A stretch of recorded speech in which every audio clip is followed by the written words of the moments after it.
Welcome to episode 7 of Mocktails and Mushrooms, how Club Karma Colorado is changing the game. I am Jimmy Smurs, your host and guide. I'm a spirituality and psychedelic educator and founder of Yoga on the Green, where we combine yoga and plant medicine with the science of spirituality. And I'm Ashley Ryan, your co-host and guide. I teach people about mushrooms, wellness, spirituality, and love. Check out my personal blog, thenaughtyprofessor.com, and YouTube channel at Mushlust. We are so excited to share our passion for mushrooms with you. We are also co-founders of Psyched4 Media, a psychedelic media company that produces this podcast and other projects. We also have a quick disclaimer. The material presented in this podcast is for adults 21 and over and is intended to be educational.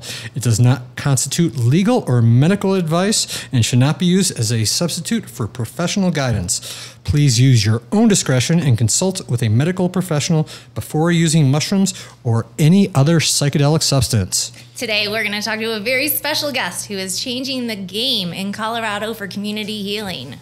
Really? Well, I'm pretty psyched to hear that. Ashley, will you introduce our special guest today? I would love to. It's my pleasure to introduce Josh Huddleston, the CEO of Club Karma Colorado. Club Karma Colorado is a new online community that provides a place to openly discuss all things psilocybin and other beneficial medicine alternatives. Club Karma Colorado is here to provide education, information, awareness, and to influence state law referendums. Their mission is to help and advocate for those who suffer from PTSD, trauma, addiction, depression, and anxiety, providing a healthier alternative to treating their ailments with ancient fungi and other natural medicine alternatives. Club Karma Colorado seeks those who wish to expand their level of consciousness and live a healthier lifestyle, loosening the grip that Big Pharma has on our society and decreasing the confines of government adversaries. Welcome, Josh. We are so excited to chat with you today. Thank you for having me. We are. We really are. This is going to be an exciting one. Very cool. Thanks. All right. Actually, let's start. Let's just give a quick background of yourself, will you? Myself. So I'm Josh Huddleston, born in Little Rock, Arkansas. Moved to Denver in 2002. Was a business owner for a number of years. Just decided, a long time ago that through some personal addictions and stuff that I had myself a little bout with opioids, prescription pills that was prescribed to me through my doctor. Eventually I became an addict. And coming out of that, looking for a healthier alternative, really, to take people away from the opioids and, other illicit drugs type stuff. So. Yeah. You mentioned recovery. What were you doing before you started this business? What was I doing? I worked in social work for a nonprofit organization dealing with people coming out of prison. So I ran the jobs department for that. Prior to that, the business that I owned was a transportation logistics business focusing on live events and concert touring. So I've toured everyone from Metallica to Taylor Swift to Bruno Mars, the halftime Super Bowl show, Walking Dead episodes, all kinds of fun stuff. So.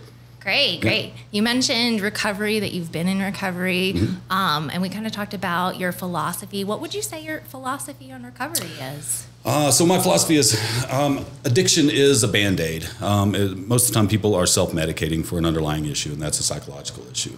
Whether it's inadequacies on how they feel about themselves. If I don't do the coke, I can't have good sex. If I don't drink some alcohol, I can't talk to the girls.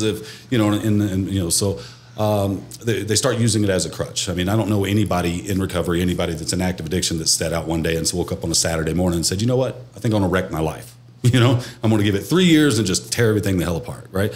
It all started in a social aspect. So, and over time it just built into an addiction and eventually basically like a crutch. So they got to the point to where in their own psyche, they could not go out and have a good time without substance. Yeah. So, the use of mushrooms, in my opinion, treats a lot of that stuff, whether it be, in some cases, maybe the placebo effect or, the true benefits that are, scientifically being able to be proved right now. Let's treat those underlying issues. Let's not treat the Band-Aid like, AA and NA does. Mm-hmm. That's the way I feel about it. Absolutely. Okay, so what is Club Karma? So Club Karma is an online community, basically charging a membership charge It's one place where everybody can go together and openly discuss all things psilocybin. So people are curious about it, but never have done it, maybe in rural locations, don't know where to get it, don't know, saw Miss Ashley on Dr. Phil's show, you know what I mean? I love this girl for this too, by the way. But, and they're thinking, well, maybe I want to try that, but I want to know some more information about it, especially locally. So, if we can get more people involved on the local level to kind of support the Colorado cause, especially here in the Denver market, then people in the suburban areas can definitely come in, get an education, read some testimonials, post up some blogs, some links to other sites and studies, things like that. Just be a one-stop shop. Yeah. So where do you see this actually going then as we move forward through the year? And, we're currently working on the regulations of 290, but, what do you really see for this next year? So we'd like to be involved in all things with the 290 and regulations and stuff. So when the Proposition 290 came out, what was that, in April? It was released. Started going through committee April 20th at 4:20 actually, yeah, right. And went into effect July 1st. Right. So, but they jumped that on us pretty quick, right? We literally had a week to know, that something was going on, and they were trying to backdoor some of the laws, right? So this would be one place where we can collect email addresses, we can post up a call to action, call to arms, get people involved, sign petitions if need be. If we need to do a showing on the Capitol, things like that. So that's kind of where I see the vision going, just to be like a one-place community for everybody. Yeah. Right. I love the community piece. Mm-hmm. Why do you feel like community is so important for healing? I think you need to find your tribe, I know a lot of people, again, in recovery that started off because they were accepted into a certain group. Let's say if in high school they were accepted into the skateboarder or stoner or whatever group, and all of a sudden they start smoking weed, and then they get introduced to meth or coke or whatever, and just kind of on and on and on and on, right? So I think, you mimic your surroundings. So if we got to surrounding ourselves with good people that all come together for a common cause, that want to see the grips loosened from big pharma, the addictive and elusive medication prescriptions that are coming out to us, and go to something more natural, I think that's a good community to have. Yeah. Okay, I got a real quick question. So, 11 years ago, I was going through my one and hopefully only divorce. And what really saved me was finding a yoga studio, and that is Karma Yoga here in Denver. Mm-hmm. Why did you choose that Karma name? Because it really means a lot to me. So, in my opinion, it's about putting out what you want to receive back. So if you put good out into the world, just like karma, you get good back, right? So you put negative out in the world, you get negative back. So this community, this online community, is to put positive out in the world, to help people with various ailments in their lives. And I think that's, I'm personally a Christian, so I believe that's God's will. So if God says, to help your neighbor, and you reap what you sow, right? So karma. Yeah. It's very interesting. We were at actually our church yesterday and really kind of looking at ways at bringing back that community feeling to the church, and really look at ways to start to help that along. And it's really, it's about going out and finding those ways to build community and actually help community. And, it is what you're going to get really back with that. Agreed. And it seems like our society today has gotten so far away from that. I think technology's come in and wrecked a lot of society. It's wrecked a lot of communication skills of our young people. I for one have sat there at a restaurant, looked over at a table of 8 people, and not a single one of them talking. All of them on their cell phones or whatever, with their heads down, and then they get up and that was a great time. They go home. It's like, well, what did you really do? You know what I mean? You ate a meal and then left. You had your nose in your phone the whole time. And they didn't even taste it most of the time. Most of the time either, right? So, but because half of them were allergic to gluten probably too, right? But, I think that's, I think the society has gotten so far away from that, and we need to come together, and fight a lot of the government issues. I believe big pharma is regulated, or is regulating our government in a lot of ways. Like I said, my addiction came from the VA hospital, essentially giving me 160 pills a month for 8 years. I didn't realize I was an addict until they cut me off. I was the statistic that got cut off, and then I went and sought it out on the street. By then, I was an addict. So again, if we can help people to not follow that road, I think it'd be very beneficial. And the way to do that is, enlighten people, inform people, educate people that there are alternatives out there. Yeah. It's nice to see the VA start to, recognize that there is opportunity here. I know I've worked in the cannabis space down at the Colorado Capitol for almost a decade now, and certainly always one of the most powerful things we would see is a veteran who would literally bring in a trash bag of his pill containers of what he was, prescribed every month, and said, hey, none of this stuff has worked, and, being able to smoke a joint, on occasion, during the evening has helped me more than anything. And so it's really powerful to hear a lot of these stories of people giving up, a very heavy regimen of pharmaceuticals with these natural medicines. That are very addictive as well. That's the one thing that they don't inform you. During the Purdue Pharmaceutical lawsuit, they were exposed that the doctors were being paid by Purdue Pharmaceutical in various ways to prescribe this opiate that they said, or they publicized, that was not addictive. But yet the research showed that Purdue knew it was addictive. So they were just basically hooking everybody on heroin, There's not much profit in a cure. You're right. There's not much You're profit exactly right. You're exactly right. Yeah, and that healing and community piece is so very important, and I'm glad that you brought up veterans. Are you a veteran, Josh? Mm-hmm. Yes, I am. You are. Thank you for your service. You're welcome. How do you think these natural medicines can help veterans in comparison to like what's going on with the VA, and how could the VA better and improve treatment for veterans? So, for example, I just read a document. It was online because everything online is true, right? But this was published by Harvard University that came out and said that the microdose of psilocybin was up to 10,000 times more effective than the leading brand antidepressant, right?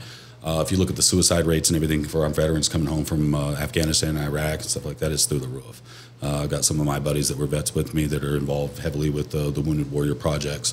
A couple of friends that were actually killed over there, a couple of friends that have been blown up over there. Still dealing with that. Guys coming back that had a career, or thought they had a career, got back, they were injured, and now they're on disability for the rest of their life.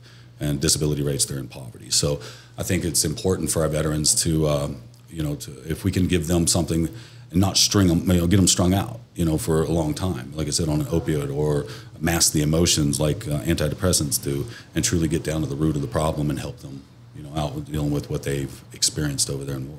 Yeah, I mean, it sounds like if we have the data, that our veterans deserve this medicine to heal. Absolutely. And you mentioned the benefits. What are some of the other benefits aside from community and the ability to quickly engage that community that one gets from joining Club Karma Colorado? So we also put out what we call a free awareness kit. That awareness kit gives 4 supplements in a package that gets delivered for every month of membership. So it's more or less like a try it for yourself, see if it works for you. If it doesn't work for you, no harm, no foul. Cancel your membership and move on, or continue your membership and show your support. That awareness kit, so the 3 supplements that we'll discuss, one of them is lion's mane, one of them is the reishi mushroom, and one of them is cordyceps. And then if you go to the website and read a little bit further down, you can find out what that 4th one is, but we won't talk about it here, right? Great, yeah. And I'm sure it's a magical type substance. It's very magical, very, very magical. What? that sounds like Alice in amazing Wonderland. benefits. Those sound like amazing benefits. Tell me more about the benefits of these mushrooms. I incorporate the lion's mane into my own regimen. Tell me how these Absolutely. These can help So people. what lion's mane is more popular for is cognitive thinking. It helps produce more brain cells and activate more brain cells. So you're more alert, you're more inviting to learn. I mean, there's a lot of benefits to it. So, but that being the main ones, exactly. So, kind of help you focus and stay alert, and helps fight fatigue, gives you energy. There's tons of benefits for it. And if you can find some fresh stuff, it's pretty good to fry up in a frying pan with a little butter. I'm going to take your word for that. Right? I'm from Arkansas. We like steak and potatoes. Well, actually, I'm going to say it's a pretty steaky type texture to it. So. Is it? Yep. Okay, so cordyceps and reishi. So the cordyceps, I don't have my phone on me, but let's see. So the reishis are for immune health, relaxation. It also will help with anxiety. The lion's mane will also do the same thing. And for some reason, I'm going blank on the cordyceps for some reason. Help me out here. I think they're inflammation. They're one of the inflammation, and it's an overall. It's a pretty. It's immune health. It's kind of an immune health. They're a little bit more difficult to grow. You have to have a lower temperature on those, so they're a little bit more finicky. But they are certainly, up there, with the rest of the big boys as far as mushrooms and healing. And so when we were looking at this free and awareness kit that we want to send out with every month of membership, we went through and decided, me and my team decided on the most important and the most beneficial mushrooms that we could get our hands on. So we sourced those responsibly in bulk order and then repackage and send it out. So every month a member will receive a free package mailed out to them. Correct. With the assorted mushrooms and anything else in there? There'll be some stickers, and then as we kind of get going, we'll do some free giveaways and things like that as well. Okay. Depending on how many months of membership they have, we'll go into discounts and things like that. So, okay. Yeah. Very exciting. So what are some of the benefits and challenges that you've faced using these products, or that you've heard other people face? Challenges? Yeah, benefits, challenges. Benefits are through the roof. Challenges, I don't have much to talk about when it comes to the negative side of it. But benefits, I mean, it's expanding your consciousness. It's opening the doors for you to receive, mental health help. I think antidepressants and things like that, they just mask the problem. They make you feel numb. You don't feel anything at all. This really kind of opens you up to receive feeling and emotion, whether you take it in a heavy psychedelic dose or you take it in a small microdose. I think, countless benefits. I know it's helped me throughout my life. The only time I take heavy doses when I'm looking to have like a spiritual awakening. There's something really kind of going on. I need to be grounded, one with the earth again. Something along those lines. So, but I think in a microdose form, especially if we can get off, like I said, the illicit drugs, the addictive drugs, the big pharma hold that it has on our society. Yeah, especially when you look at the comparison between the side effects that people are experiencing with these pharmaceuticals. Absolutely. Absolutely. There's so many more benefits to natural medicine. Absolutely. And that's the thing, too. I mean, it's a species of mushroom. I'm thinking of I saw the 161 our mushrooms produces the psilocybin. And that species has been outlawed. So it's just kind of a little bit ridiculous, too. When you talk to people, I know we would go down in the Capitol, and a lot of lawmakers were concerned that the mushrooms would be laced with fentanyl. Oh, God. Yeah. And so we would have to kind of, take them through a lab report and explain, the economics of why that really does not make sense. Right. When you're working with people and, help spreading the good word, what other misconceptions have you kind of heard that you... When Ashley and I were talking the other day, we brought up that old 1934 movie, Reefer Madness. Right? So, you eat the mushrooms and you grab the butcher knife and now you go kill your family, right? Have you ever heard of any of that happening? No. Sometimes people do have bad trips, but, they're weighing something heavy on their mind, or they're just not ready or prepared. Maybe they overdose, I shouldn't say overdose, but took a little more than they should have, and are having an experience that they've never experienced before in their life and don't really know how to, responsibly handle that. So I think in some cases for somebody new wanting to experience this, a trip sitter, or going to yourself and getting some education, coming to us, getting an education, going to the website, getting an education, and find out what is really this is going to be like. I think that's going to be important. Yeah, and I think the community piece is so important too, because just asking your friends and community members your questions and engaging with them and going to ceremony together, these are all ways that we can promote knowledge and community and connection. Absolutely. And Jimmy, you brought up fentanyl, right? So this is something I think is absolutely ridiculous here in the state of Colorado.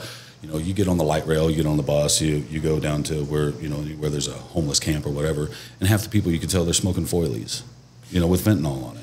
We would go down to the Capitol, and the bus stop right there at Colfax and Broadway. That's where you get it. That was the number one. That's where you get what you want. You know what I mean? Bad stuff, right? But why would somebody I would be, God, if they were lacing with fentanyl. I mean, they're lacing marijuana now. I think with fentanyl, I know some people that have overdosed and died that were, not necessarily doing legal drugs. The 5 kids that were in, I think, Commerce City that thought they were doing lines of cocaine at a card party, and 5 of them died. It's absolutely ridiculous. But yet our local government wants to put regulations and stuff on something that's all natural. It's ridiculous. Increased regulation, and so we were at the Capitol, and I know you were kind of involved as well. What were your reflections on the last legislative session, going from Prop 122 to now the law Senate Bill 290? I think it tied our hands. I think it went against what a lot of what the Colorado voters voted for, and they did it really sneaky. They gave us about a week notice. Our friend Melanie Rose Rogers reached out to me, and she says, can you get as many people as you can down here? When you do it quick, and I said, how quick? She said, tomorrow. Well, oh shit, I can't take off work. So the people that I had that were able to go down there, I'm writing speeches for them so they can go give testify for against it or whatever else. But I think it was bullshit, to be honest with you. I'm not sure who headed that up, but it goes against everything that the Colorado voters voted for. Yeah, and it restricted so much of what we can and can't do, like the advertising and so on and so forth. So, how are we to responsibly get the word out about this? So that's where the membership comes in, and the website and so on and so forth. So. Yeah, I was just going to say, Melanie Rose Rogers is a rock star. We got 120 people to come testify to save community literally healings. Overnight, too. Yeah, literally overnight. So I know we all worked really hard to save community healing and have the rights and privileges that we do now. What do you think this is going to look like next legislative session? Oh, God, I don't know.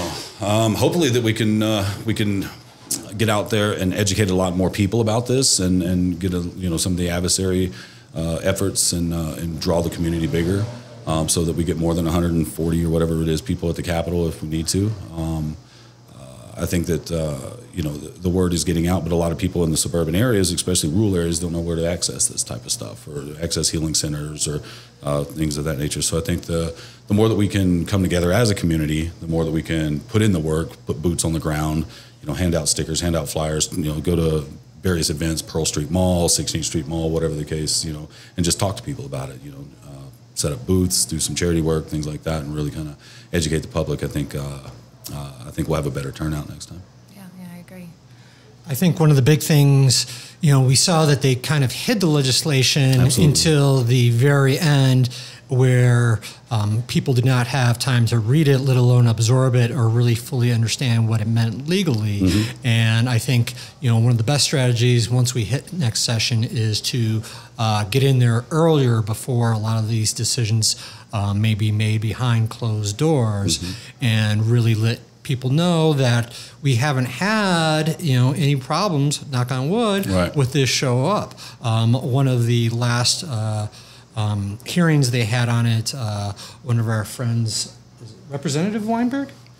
Yeah. Representative Weinberg said that, essentially you've had single-digit problems over the past several years, right. and now you have 128 pages of must-pass legislation that nobody's had to read, and right. so really kind of making sure that that doesn't happen again. That And like I said, it went against what the voters wanted, and it tied our hands. A lot of efforts were being made. The original idea for Club Karma was basically a way to put in people's hands psilocybin, right, in microdose form, in a safer way of doing it, so that, you go on Facebook Marketplace, there's people holding bags of mushrooms, blah, blah, blah. What woman wants to go to the 7-Eleven and meet some guy that they've never met before and hand them $100 to get something? They don't know what's in the capsules. Again, that could be the fentanyl then, or whatever it is. So, if it can be sourced responsibly from a trusted source, I think it's going to cut down on a lot of crime. It's going to cut down on a lot of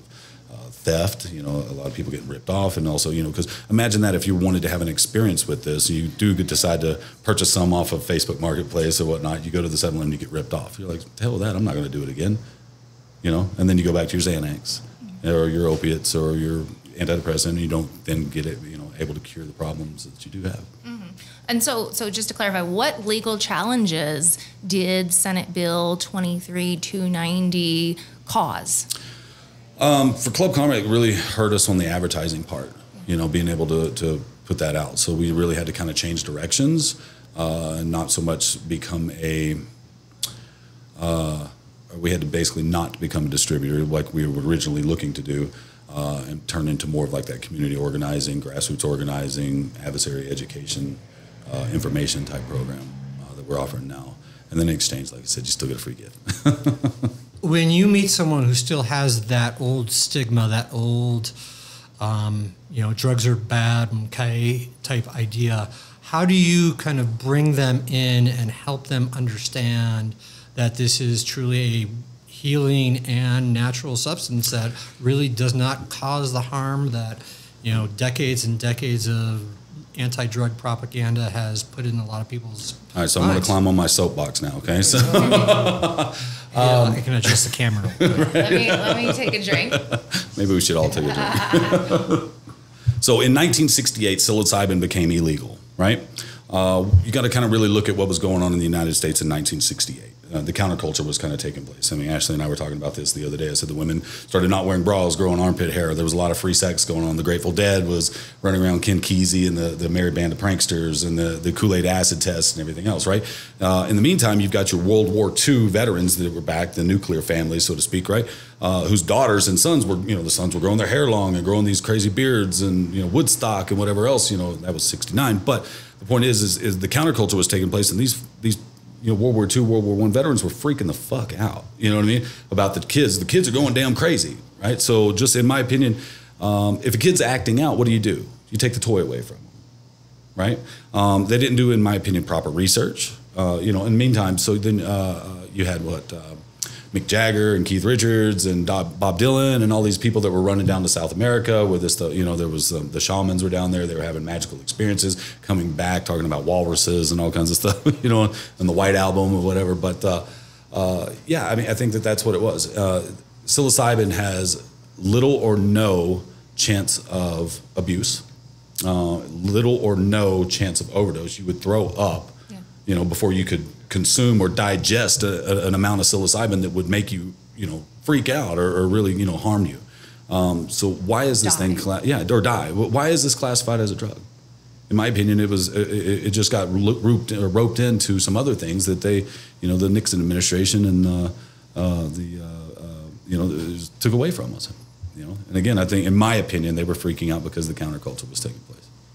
Those commercials, it was the egg and this is your brain right. on drugs. And then it was the what was it? Richard Nixon said declared the war on drugs, and then who was that after that? Then it was Nancy Reagan with the DARE program. DARE. They would show us the drugs behind the glass. So we all know Pee Wee Herman just died, right? So there was something circulated on Facebook. Then it was Pee Wee Herman did an anti-crack. Have you seen this commercial? I don't remember. I did make a meme from where he was in the Blues Brothers. It was always my favorite Pee Wee Herman. What was he doing in the Blues Brothers? He was selling the $120 bottle of Dom Perignon. He's like, we have a $120 bottle of Dom Perignon. That'll be fine. My favorite role that he did was with Cheech and Chong when he was the hamburger. Remember that? All right, so remind me, was it a crack anti-crack? It was an anti-crack commercial. Okay. It was on like public broadcast. So he was like, what's cool? This and that. And he goes, what's not cool? Crack. You've got to watch it. It's hilarious. And crack still isn't cool. Crack still isn't cool. But you know what is cool? Psilocybin. Yes. And you know what helps treat addiction? Psilocybin. Exactly. So if you're on crack, we can help you out. Crack is whack. So let's talk about these. These sound like very memorable experiences people have under the influence of psychedelic mushrooms. What are some of your most memorable or impactful experiences? Or if you have stories from people in your community that you would like to share that have had benefits from using these natural medicines? So I'll tell you. I'll tell you about my first time using psilocybin. So. My brother's a regionally famous and popular musician. He's a guitarist in Memphis, Tennessee. In Memphis, on Mud Island, it's an island right in the middle of the Mississippi River. It's also an amphitheater, and they have Memphis in May out there. So he was hired to back Gladys Knight and the Pips, right? So while he was on stage, I'm kind of wandering around. I found these kind of cool, like hippie guys kind of hanging out over by the trees. So I went over and kicked it with them, looking to smoke a joint or something at the time. And they handed me some mushrooms. I'm like, I've always wanted to try this, didn't know where to get them or whatever, so I ate them. And next thing I know is Dr. John comes on stage in a pearl white suit with a pearl white grandbaby piano, and it just rocked it. And then I really started tripping and getting into it. And then Al Green comes on stage. And Al Green, he's now a reverend, right? So Al Green would sing like half the song and then say, "Take it down, fellas, take it down," tell his band. And he said, "Let me talk to you about God." And so it's kind of going off on that. So I was really kind of getting into it and having a really kind of a spiritual awakening at that moment, like from Reverend Al Green. So that's a true story. And then after that, so my family owns a farm in Arkansas. So my little cousin and I say little cousin, he's like 6 months younger than me. I woke him up one morning because I'd heard that he grew out on cow patties, right? So 4 o'clock in the morning, my grandfather catches us out in the middle of the field with flashlights, walking around trying to find mushrooms. He's like, "What in the hell are you guys doing?" And I said, "We're looking for mushrooms." He goes, "That stuff that grows on shit." And I said, "Yeah." He goes, "Well, the hell, right there on the side of the barn, there's a million." Very conservative grandfather, right? So we come back to visit about a month later. He's like, "What do y'all want to do with them?" Whatever, when he caught us, we're going to eat them and sell them. And, people love these things. He's like, "They grow on shit." And he was just getting understanding. He's from that old school. We come back about a month later and he's got literally a garbage sack. He's like, "I've been collecting those damn mushrooms for you." By then they were good and moldy and everything else. But anyway, it was a good attempt, right? So, those are a couple of good stories about it. Well, one, it's awesome that your first peak was during a live performance of Dr. John. Right. As, I went to school down in New Orleans. Did you? That all right. That's a good way to, enjoy your first psychedelic experience. But you had mentioned kind of God.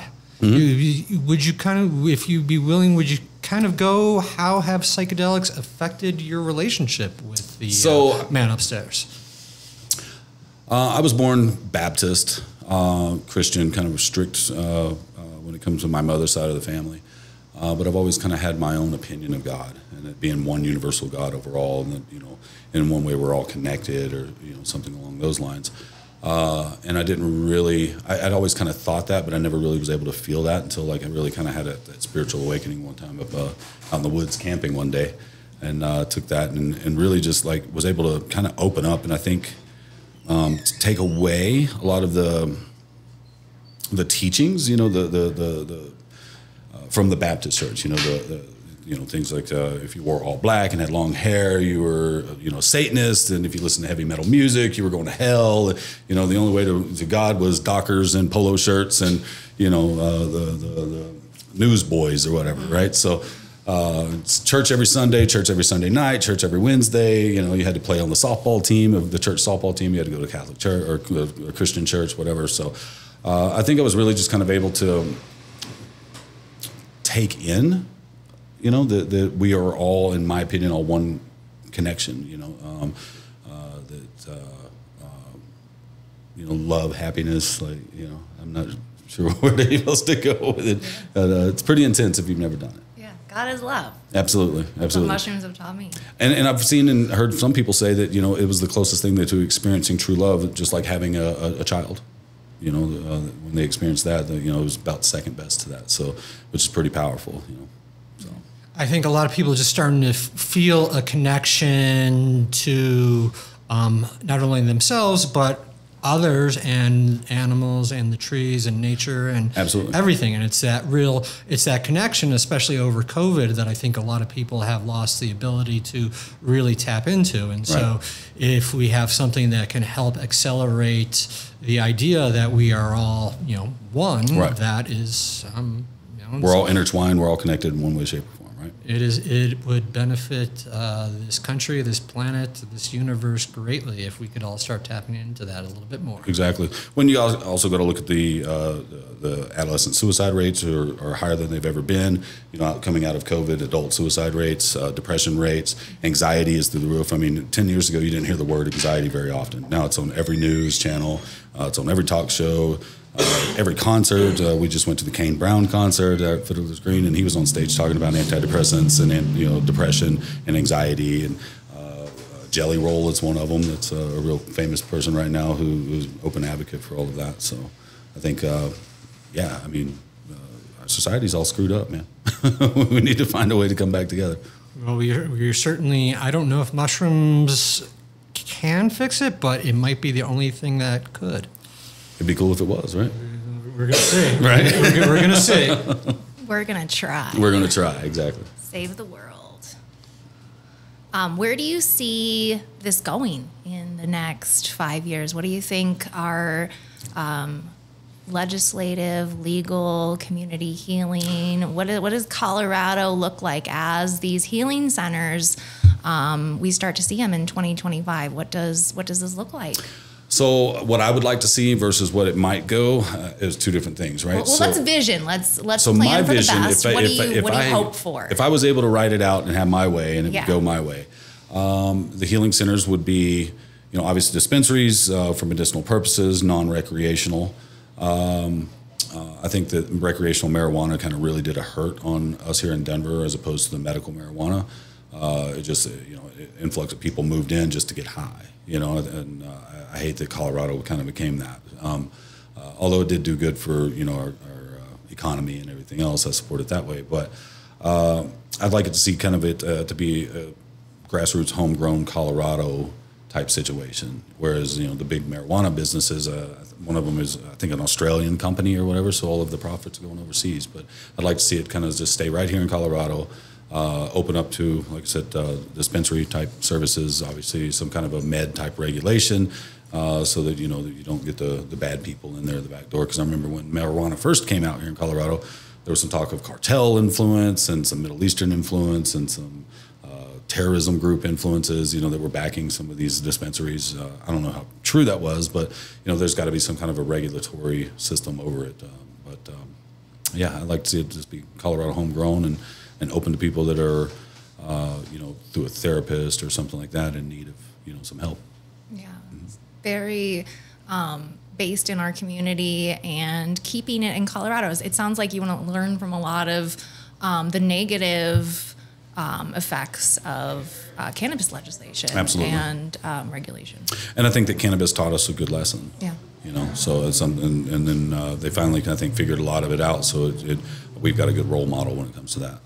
One of the things that had been moved up with Senate Bill 290 was the use of ibogaine. I know that a number of veterans have gone down to Mexico as of late looking to work with their opioid problems with what is very, very much a very heavy psychedelic. Mm-hmm. So I know that from the veteran community, I don't know if you have any stories of friends who've played with that, or if you have any opinion about. I'm in support of it. Again, ibogaine and ayahuasca and all of that. It's all natural supplement. It comes from the root of a tree, essentially, right? I think it's correct. Right. So. Again, that's something that God put on this planet that is untouched by man. You don't have to add gasoline or baking soda and water and put it in the ice cold and rock it up. You know what I mean? You go dig a hole and you pull it out from a root. You boil it in some herbs and spices and drink it. And you can have a spiritual awakening, especially a curing type situation. I think that why wouldn't we? What is the harm in that? Especially when there's little or no addictive properties. Could you imagine drinking ayahuasca every day? Would you be able to function? Well, mushrooms too. You went like mushrooms. I might need a minute to really kind of absorb that question. Right. I know I couldn't. Anytime after a heavy trip or anything, my brain is mush for a couple of days. It's really just. It's not that I'm stupid. It's just like so much kind of took place in a 5 or 6 hour period of time that it's just kind of processing it over the next 2 or 3 days. It's like, wow, what really did I receive from all of this, and what really happened, and what were the visions that I really had, and where's my life really going, and the answering of a lot of the questions that I might have, and so on and so forth. So I think it, taken responsibly, taken not recreationally, taking it for medicinal purposes or spiritual purposes is where we need to go with it. I think that's one of the things that we really ran into. A misconception from a lot of the politicians is that mushrooms was this whole worried about chronic use and becoming addicted to it. I'm like, no. And half the people that are writing these laws have never tried it. No. And think it contains fentanyl sometimes. God almighty, yes. Yeah. When the real problem, they need to just, these lawmakers need to go just ride the RTD or ride the light rail and tell me what the real problem is. When you see guys on the side of the road with sheets thrown over their heads or blankets over their heads, what are they doing under that blanket? Smoking foilies, fentanyl. And it's killing people. It's absolutely killing everybody. Yeah, and this is something that can address that addiction. Absolutely. We now have evidence that this natural substance that God gave us, that humans have been using since the beginning of time, thousands of years, can treat addiction and... Or more so, treat the underlying cause of the addiction, right. the psychological part of it. What is it in your life that you have not addressed that is causing you to use, whatever, substance as a crutch? Yeah. Don't we have a duty to share this? Absolutely. I believe it is our duty. Great. All right. Before we go on a break, how do people find out about Club Karma? So you can go to the website, www.clubkarmacolorado.com. Another thing, Facebook, Twitter, Instagram. We're going to be blasting things of that nature out. We're just now getting kind of started on it. Coming on this show is a little bit premature, but no time like the present. You know what I mean? So might as well jump on it. Another things, we got stickers. Our plan is, the street teams and the guys that are involved with it to kind of hit some of these events around town. And, just stand there and kind of talk to people and hand out stickers. And we found a legal way of doing that. And basically, to not promote, just scan the QR code, go to the website and find out for yourself. Make sure, though, that when you do go to the website, that you read all of it.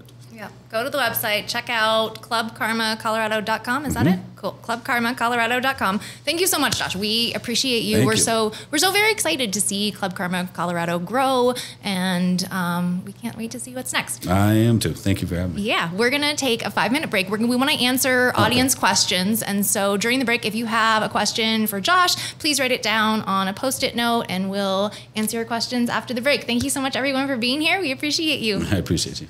Thank you, everyone, for your questions. We really appreciate your curiosity and engagement. We've got some really great questions for Josh, so let's find out what you want to know about Club Karma Colorado.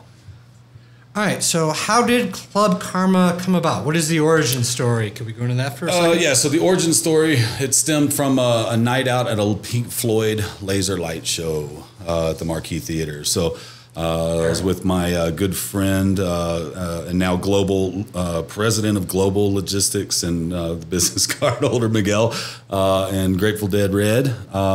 Jim, you were there, right? Who else was there? Was it just us three? It was just us three. So Dave has kind of been involved in this industry as a cultivator for quite a while.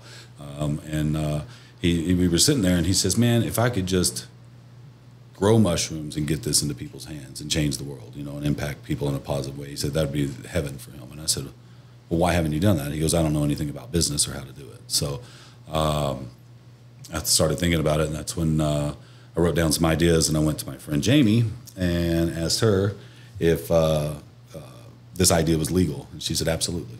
And then just kind of snowballed from there. I went to best friend Jim, the Incredible Hulk, who's not here, and told them kind of the idea, and everybody wanted to get involved. So it's definitely not a sole proprietorship. It's a community company as well. So cool. Yeah, I love the community piece. And that's so do. important to healing.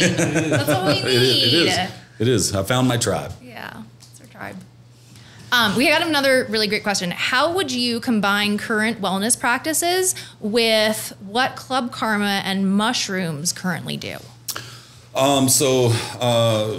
Current wellness, so we're talking about acupuncture and deprivation chambers, stuff like that. So I think it goes hand in hand. So Club Karma, the idea behind it is to is kind of a three-step process. One, the online community, the advocacy and education reform, the free gift, everything kind of online to get a footprint in this industry and in the community. And then phase 2 would be to open up a wellness center, which I've talked to a couple of investors about that already, to go into a facility that could house yoga, acupuncture, as well as the purchasing of some deprivation chambers.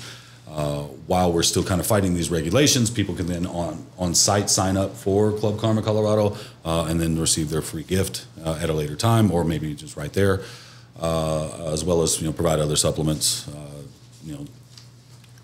for purchase there. So kind of a one-stop shop, all things psychedelic. That sounds great. The community, and I love the other wellness pieces because it's been combining mushrooms with these embodiment practices like yoga, like meditation, like mindfulness that have been so transformative for myself. Well, and then you could have, people, different therapists come in. You could have trip sitters. You could do, trip parties or something along those lines, and kind of build the community up and have one place to go. What are some of the benefits of microdosing specific mushrooms? So what we're doing is there are 3 mushrooms in there that we provide you with a 30-day supply. So basically, and that's as instructed by the manufacturer of it, how to take that. So we capsulate it into different sizes into the capsulation based on their suggested use. So things like the Rashi's, the lion's mane, and the cordyceps you can take on a daily basis, or you can take kind of as needed.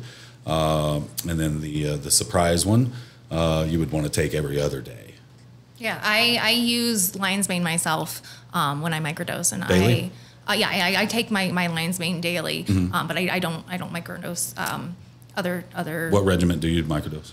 So I use the Paul Stamets protocol, and I take a B12. I take a B supplement. No, it's B3. So Paul Stamets recommends the niacin. Niacin, the flush-free niacin. Right. The niacin along with the lion's mane. So I'm currently doing a B complex with the lion's mane. I do that daily, and then I microdose psilocybin as well. And what I've found and experienced is that they will help me focus. I don't feel like I took a drug. I just kind of feel like I go to baseline. And so if I'm trying to treat like my depression, I might notice like, oh, I don't feel crummy today. Right. Or if I'm trying to treat my anxiety, because I've have really severe social anxiety, PTSD, and I've had panic attacks and been reliant on Prozac and Xanax in the past. And microdosing has enabled me to overcome that anxiety so that I was going to say it's working because I would never guess that about you.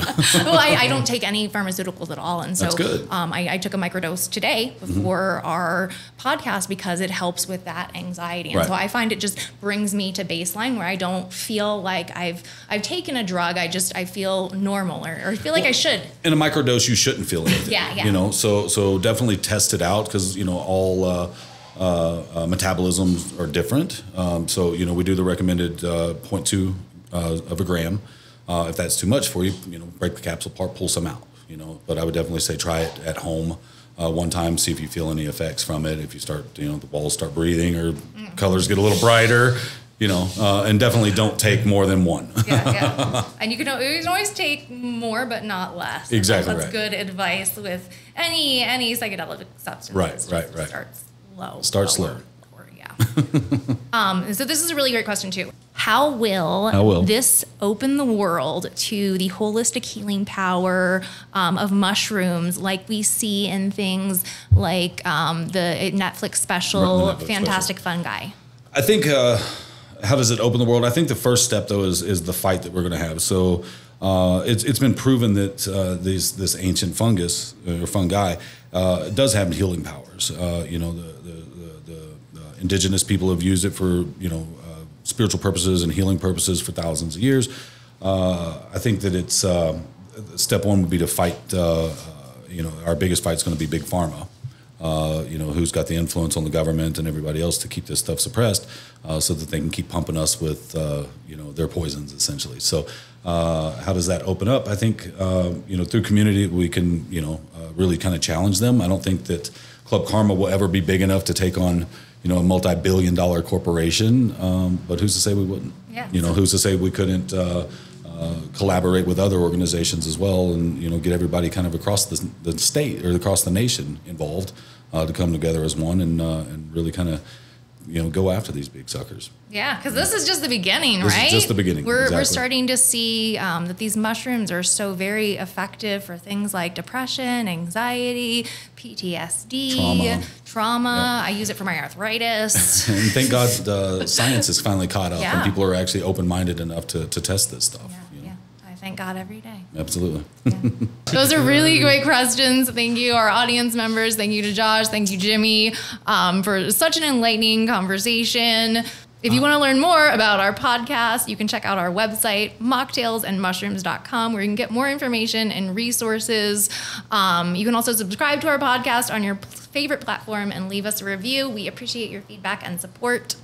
Today, we spoke with Josh, the CEO of Club Karma Colorado, a new online community. Can we get that website one more time? clubkarmacolorado.com. Okay. Any other, so you said Instagram, Facebook, and Twitter. All the same. Club Karma Colorado. All right. Perfect. Thank you so much for listening to Mocktails and Mushrooms, the podcast where we chat about everything mushroom related, from healing to dripping, from law to lore, with humor and insight. I'm Ashley Ryan. I am Jimmy Smurs. And this is Mocktails and Mushrooms. Signing off. Much love.